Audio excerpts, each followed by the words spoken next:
சென்னையில் பூக்கடை, காய்கறி கடை வைத்துள்ள வியாபாரிகளுக்கு முதலமைச்சர் ஸ்டாலின் நலத்திட்ட உதவி வழங்கினார். கூடுதல் தகவல்களை செய்தியாளர் பாஸ்கரன் வழங்க கேட்கலாம். பாஸ்கரன், வணக்கம். முழு தகவல்களை சொல்லுங்க.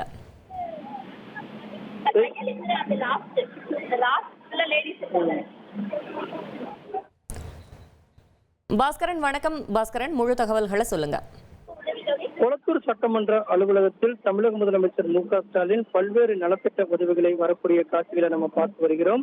அதற்கு முன்னதாக நடுநிலைப் பள்ளிகளை திறந்து வைத்து மைதானத்தையும் திறந்து வைத்திருந்த தமிழக முதலமைச்சர் பள்ளி மாணவர்களுடன் கலந்துரையாடினார்.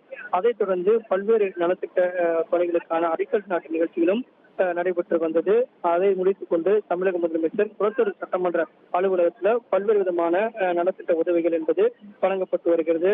தையல் இயந்திரம், இரு சக்கர வாகனம், 3 சக்கர வாகனம், புத்தாடைகள் உள்ளிட்டவற்றையெல்லாம் நலத்திட்ட உதவிகளாக தமிழக முதலமைச்சர் வழங்கி வருகிறார்.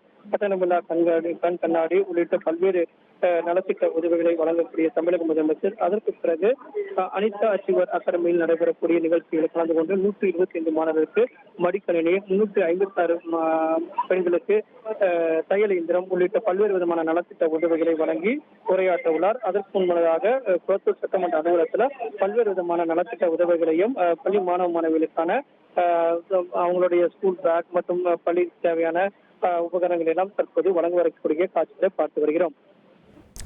தகவல்களுக்கு நன்றி பாஸ்கரன். உங்கள் தந்திவன் தொலைக்காட்சியில் தெனாலிராமன் தினமும் மாலை 6 மணிக்கு காண தவறாதீர்கள்.